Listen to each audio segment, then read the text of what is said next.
নমস্কার, world news Bangla চ্যানেলে আপনাদের স্বাগত। ৩২,০০০ প্রাইমারি টিচারের চাকরি বাতিল কেস নিয়ে রাজ্যে আবারও তীব্র চাঞ্চল্য। কলকাতা হাইকোর্টে প্রাথমিক শিক্ষকদের চাকরি বাতিল মামলার গুরুত্বপূর্ণ শুনানির আগে বিরোধী দলনেতা শুভেন্দু অধিকারী মন্তব্য উদ্বেগ বাড়িয়েছে। তিনি দাবি করেছেন, এসএসসিতে যেমন ২৬,০০০-এর চাকরি বাতিল হয়েছে, এইবার ৩২,০০০ প্রাথমিক শিক্ষকের চাকরি ঝুঁকির মুখে পড়তে পারে। হাইকোর্টের ত্রয়োদশ দফার শুনানি ইতিমধ্যেই শেষ হয়েছে ১১ই আগস্ট ২০২৫-এ। এই দিন আদালতে এমন কিছু পর্যবেক্ষণ উঠে আসে যা ভবিষ্যতে রায়কে বড়সড়ভাবে প্রভাবিত করতে পারে। বিচারপতি তপব্রত চক্রবর্তী শুনানির সময় যোগ্য ও অযোগ্য প্রার্থী আলাদা করার বিষয়ে প্রশ্ন তোলেন। তিনি মন্তব্য করেন, এত বিশাল সংখ্যক প্রার্থীর মধ্যে যোগ্য অযোগ্য আলাদা করব কিভাবে? এই পর্যবেক্ষণ মামলার দিক নির্দেশকে নতুন মাত্রা দিয়েছে। আবেদনকারীদের পক্ষের দাবি, যদিও টেট পরীক্ষায় অনিয়ম ছিল, তবে নিয়োগ প্রক্রিয়া দুর্নীতিগ্রস্ত নয়।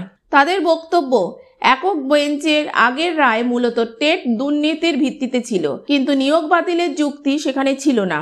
আদালত এই মত গ্রহণ করলে সম্পূর্ণ নিয়োগ বাতিলের সম্ভাবনা কমে যেতে পারে। ওএমআর শিট জালিয়াতির প্রসঙ্গ আলোচনায় উঠে এসেছে।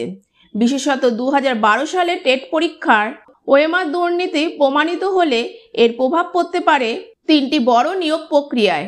২০১২ সালে ১৬,৫০০ শিক্ষক নিয়োগ, ২০১৪ সালে ৪২,০০০ শিক্ষক নিয়োগ এবং ২০২২ সালের ১১,৭৬৫ শিক্ষক নিয়োগে। ফলে মামলার জটিলতা আরও বাড়ছে। প্রশিক্ষিত প্রার্থীরা অতিরিক্ত ১৫ নম্বর পান, অন্যদিকে প্যারা টিচাররাও অভিজ্ঞতার জন্য মাত্র ৫ নম্বর পান, যদিও ইন্টারভিউ প্রক্রিয়া সবার জন্য একই ছিল। বিচারপতি স্পষ্ট করেন, আদালতের মূল উদ্বেগ প্রশিক্ষণহীন প্রার্থীদের নিয়ে, প্যারা টিচারদের নিয়ে নয়। জেলাভিত্তিক যুক্তিও আদালতে উঠে আসে। জলপাইগুড়ির পক্ষ থেকে আইনজীবীরা জানান, তাদের জেলায় কোনো ইন্টারভিউ বা ডাক দেওয়া হয়নি, তাই তারা দুর্নীতির সঙ্গে জড়িত নন। একই সঙ্গে আইনজীবীরা যুক্তি দেন, প্রমাণিত অসৎ প্রার্থীদের আলাদা করে বাদ দেওয়া উচিত। একসঙ্গে এতগুলো চাকরি বাতিল করা উচিত নয়। সব মিলিয়ে মামলাটি এখন এক সংবেদনশীল পর্যায়ে দাঁড়িয়ে। হাইকোর্ট জানিয়েছে, সমস্ত দিক শুনে আগামী ২১শে আগস্ট আদালত চূড়ান্ত দিক নির্দেশ দেবে। এই রায় নির্ধারণ করবে ৩২,০০০ প্রাথমিক শিক্ষকের ভবিষ্যৎ। তবে শুভেন্দু অধিকারীর সাম্প্রতিক মন্তব্য পরিস্থিতিকে আরও জটিল করেছে। আদালতের রায় ঘোষণার আগেই তার বক্তব্যে আতঙ্ক ছড়িয়েছে হাজার হাজার প্রাথমিক শিক্ষকের মধ্যে। এখন প্রশ্ন উঠছে, আসলেই কি রাজ্যের ৩২,০০০ প্রাথমিক শিক্ষক চাকরি হারাতে চলেছেন, নাকি আদালত আংশিক ব্যবস্থা নেবে?